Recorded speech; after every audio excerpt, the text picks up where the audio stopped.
Segunda de Crónica, capítulo 29, verso 16. Y leo en el nombre del Padre, en el nombre del Hijo y en el nombre del Espíritu Santo.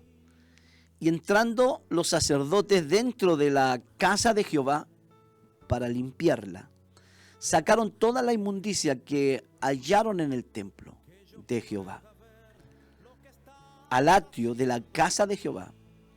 Y de allí los levitas la llevaron fuera al torrente de Cedrón. Señor, quiero que tú prediques. Señor, me rindo. Yo muchas veces trato de hacerlo bien, pero cuando yo lo hago, hiero, ofendo, cometo tantos errores. Pero predica tú, Espíritu Santo. Ayúdame a predicar. Tú eres el Paracleto, el ayudador, el que está conmigo, a mi lado. Inspírame. Sí, Señor, sopla sobre mí. Respira sobre mí con tu palabra. En el nombre de Jesús. Amén. Amén. Úngeme, Señor, úngeme. Estamos hablando un poco de la historia de Ezequías, el rey de Judá, que dice que no hubo uno como él antes de él, ni después de él. Y usted dice, pero si estaba David, estaba el profeta, estaba también el rey Salomón, reyes de Israel, que amaron a Dios, que sirvieron a Dios. Pero cuando usted encuentra esta frase del rey Ezequías, que dice el escritor, en Segunda de Reyes 18:5, en Jehová Dios de Israel puso su esperanza, ni después ni antes de él hubo otro como él entre todos los reyes de Judá, porque siguió a Jehová y no se apartó de él, sino que guardó los mandamientos que Jehová prescribió a Moisés. Importante, un hombre de esa categoría, que diga la Biblia que no hubo otro rey como él que sirvió a Dios. Yo siempre pensaba que David o Salomón, pero aquí me encuentro que fue Ezequías. Y es importante notar que Ezequías no fue hijo de un rey santo, de un rey justo, sino fue hijo del rey Acaz, un rey impío, un rey pecador. Quiere decir que tú puedes cambiar la historia de tu familia, que tú puedes cambiar la historia, ¿cierto?, de tu descendencia, más que nada. Tú puedes cambiar. Me gusta mucho lo que dice el profeta Amós. Él dice, yo no soy profeta ni hijo de profeta, sino que yo estaba detrás de los bueyes cuando Jehová me llamó. En otras palabras, él no pertenecía a la línea sacerdotal ni de los profetas de Israel. Era un simple boyero que estaba detrás de los bueyes. En su tiempo libre recogía higos silvestres, un campesino. Entonces, cuando se presenta el profeta Amós, él dice, yo no soy profeta ni hijo de profeta. Porque a veces pensamos que para que Dios nos use tenemos que ser hijos de un pastor, de algún evangelista. No. Ezequías, discúlpeme, Ezequías no era hijo de un rey piadoso. Era hijo de un rey impío, un rey de los reyes de Judá impíos y pecadores. En el capítulo 28, verso 24 dice, además de esto, recogió Acaz, ahí está hablando del padre de Ezequías, los utensilios de la casa de Dios, y los quebró. Imagínense, quebró el altar de bronce, el pan, la mesa de los panes o del pan de la proposición, quizás el candelabro de los 7 brazos, utensilios sagrados, santos, los quebró Acaz. Qué terrible. Mostrando un odio, un desprecio por Dios, por su palabra, por lo que representaban estos utensilios sagrados, los quebró. Este rey era tan impío que dice que cerró las puertas de la casa de Jehová y se hizo altares en Jerusalén. Cerró las puertas de la casa de Dios, significa que dijo ya no hay más cultos. En un tiempo que todo giraba alrededor del templo. El alma de Jerusalén era su templo. La espiritualidad procedía de su templo. Y si las puertas estaban cerradas, no había Torá, no había ley, no había enseñanza de la palabra. Había una ceguera espiritual. Y sin profecía el pueblo se desenfrena. En lo que pasó, en lo que llama la historia de la iglesia, el tiempo del oscurantismo, donde se llenaron de supersticiones.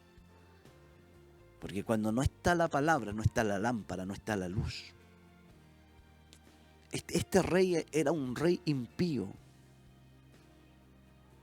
Era un rey que cuando murió, dice el verso 27 del capítulo 28 de Segunda de Crónicas, y durmió Acaz con sus padres y lo sepultaron en la ciudad de Jerusalén, pero no lo metieron en los sepulcros de los reyes de Israel. O sea, no lo metieron en los sepulcros de los reyes de Israel. No. O sea, no merecía estar en ese lugar. Es increíble. Y cuando él fallece, reinó en su lugar Ezequías, su hijo. Y comenzó a reinar siendo de 25 años y reinó 29 años en Jerusalén. El nombre de su madre fue Abías, hija de Zacarías. Zacarías. Podría ser la influencia de su madre, hija de un hombre piadoso. ¿Sabe usted que la influencia de una madre tiene mucho que ver en la piedad que pueda tener un hombre?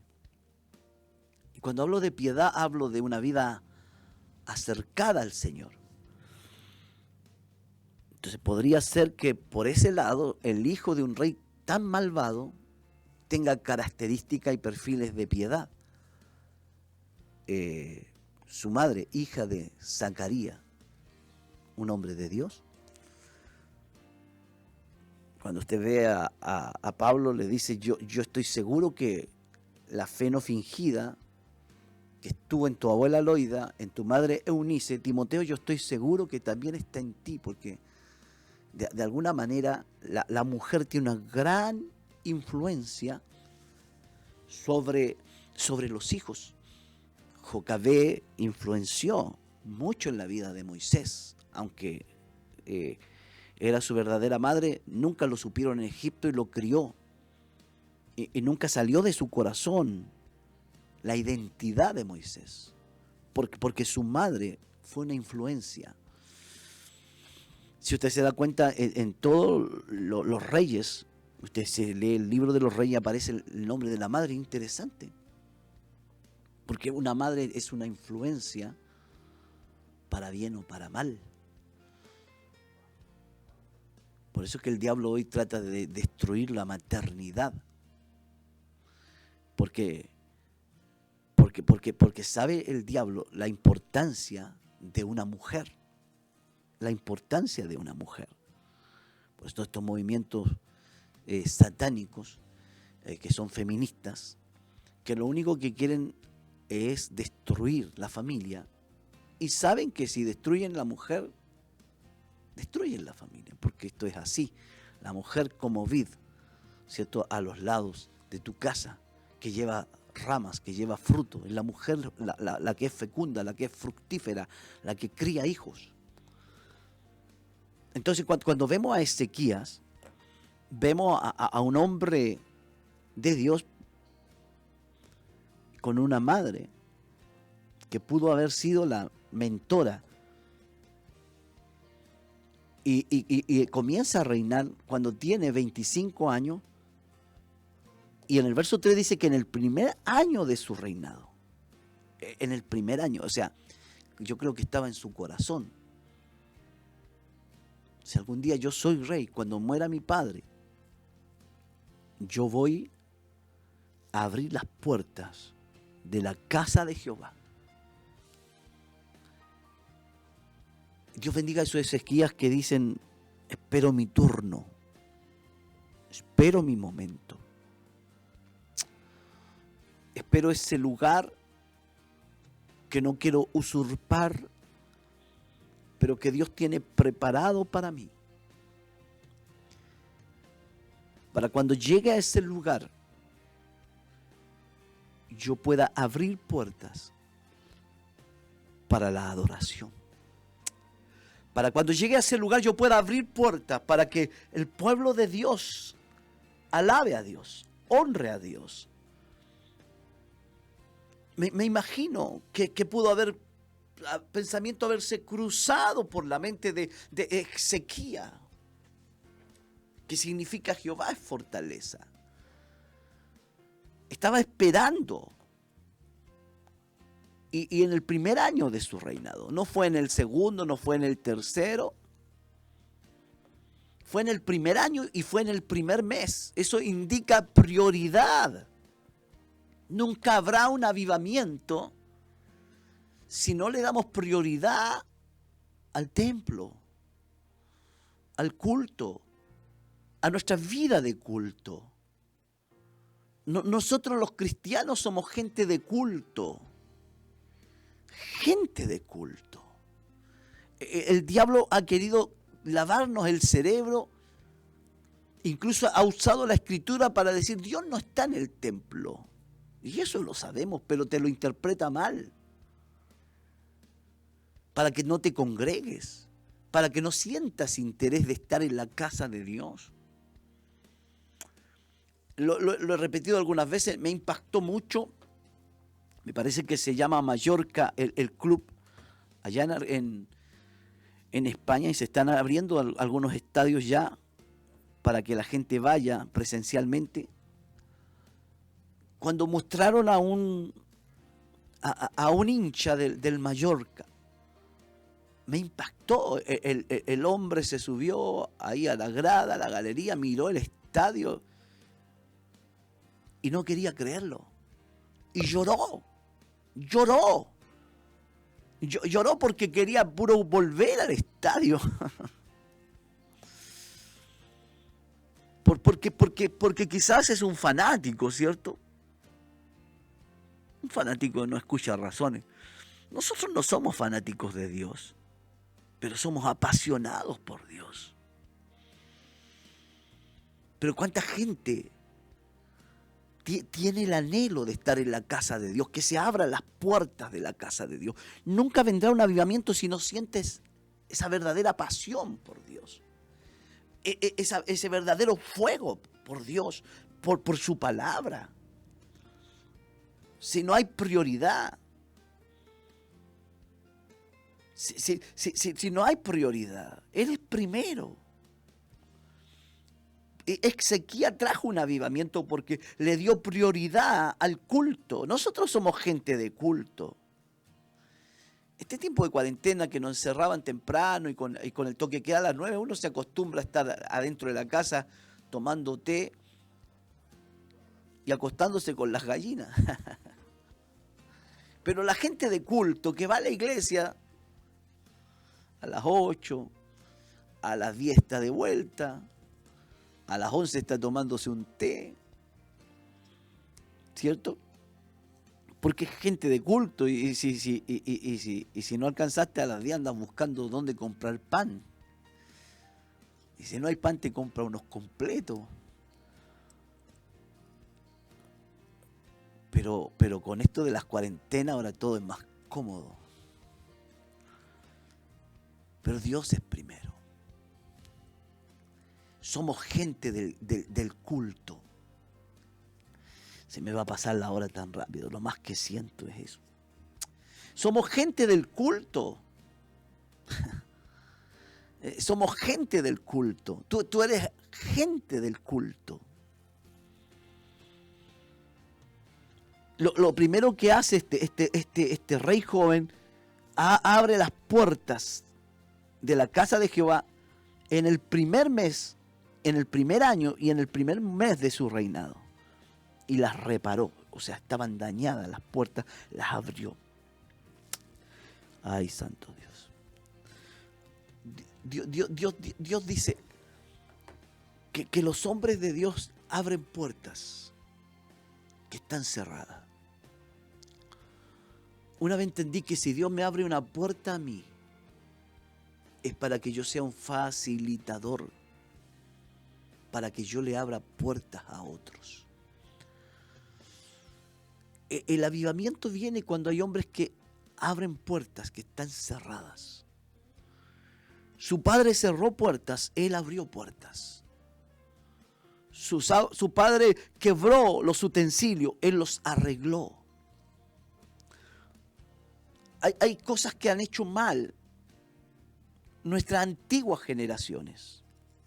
Todos cargamos con un legado, sea bueno, sea malo. Y quiero hablar de una manera que me guíe el Espíritu Santo. Pero me acuerdo la historia de un pastor. Y este pastor conoció a viejos pastores. Pastores que yo no digo que no amaban a Dios, pero quizás con muchos errores y pecados que nunca se corrigieron. Y este pastor quiso imitar a sus pastores viejos, viviendo una vida inmoral. Esa es la verdad.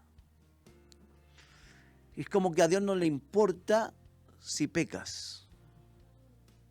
Total, mi viejo pastor lo hizo, mis viejos obispos lo hicieron, los viejos lo hicieron. Pero le costó muy caro. No quiero ser muy explícito porque quiero ser un predicador con ética. Le costó muy caro. Porque hay gente que carga con una herencia de pecado. De pecado. Y hay viejas corporaciones, hay viejas misiones, viejas iglesias que traen una herencia de pecado, de liviandad, de pecado oculto. Nunca vendrá un avivamiento con ese tipo de líderes. Tenemos que abrir la puerta que los viejos cerraron, reparar los utensilios que los viejos quebraron. Me llama la atención Gedeón. Gedeón, ¿qué hizo Gedeón? Dice que él destruyó y cortó el árbol que adoraba a su padre. Entonces, toda herencia de pecado que arrastramos, tenemos que cortarla de raíz. Hay cosas buenas que arrastramos de la tradición evangélica, pero hay cosas que tienen que salir. Si queremos un avivamiento. Hay puertas que cerraron algunos y nosotros tenemos que abrirlas. Hay utensilios que quebraron algunos. Es como si tu padre fue un picaflor. Si tu padre nunca se convirtió, fue un mediocre. Tú no tienes que ser un mediocre. Hay una historia de un rey llamado Belsasar que estaba bebiendo vino en los vasos sagrados. Y de repente vio una mano que escribía en la pared Mene, Mene, Tekel, Uparsin, que significa has sido pesado en balanza y fuiste hallado falto. Y cuando nadie sabe interpretar lo que está escrito, viene Daniel y le dice, bueno, eso significa que Dios pesó tu reino y le puso fin. Porque tú, sabiendo lo que le pasó a tu padre, a Nabucodonosor, cuando se enalteció, sabiendo, tú no te humillaste a Dios. No podemos cargar con una herencia de mediocridad, de pecado, de envidia. Hemos heredado muchas cosas buenas de los pentecostales, pero hemos heredado muchas cosas malas de los pentecostales. Yo soy pentecostal. Hemos heredado cosas que son pura tradición, pura religión. Si queremos ver un avivamiento, vamos a tener que abrir las puertas que cerraron algunos y vamos a tener que arreglar los utensilios que estropearon otros. Lo primero que hace, le dice que se santifiquen los sacerdotes para que luego limpien la casa.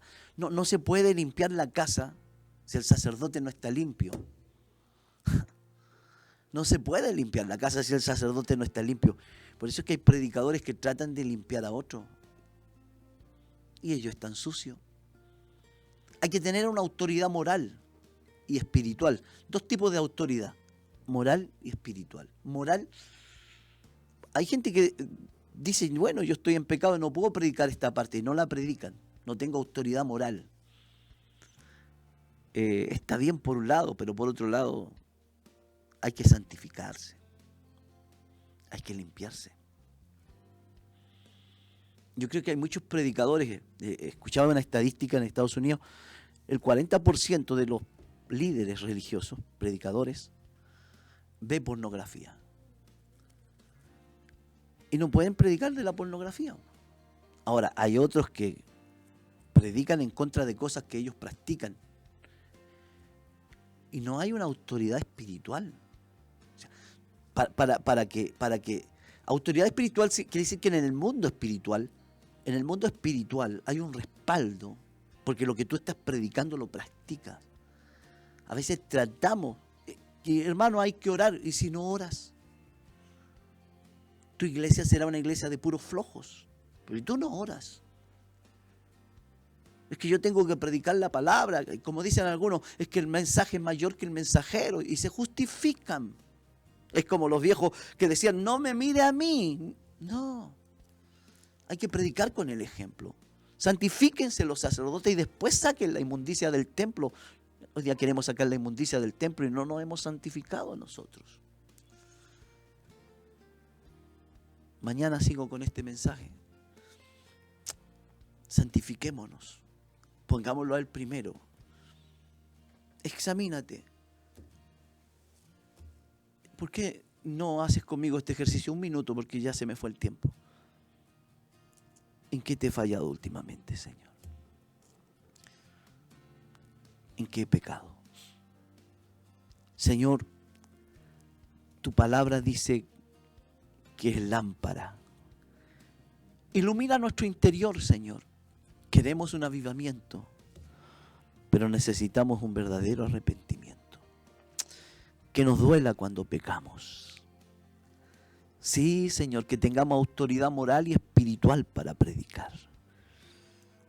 Y que mucha gente que hoy está conmigo podamos vivir un avivamiento en este tiempo. Te lo dije ayer, Señor.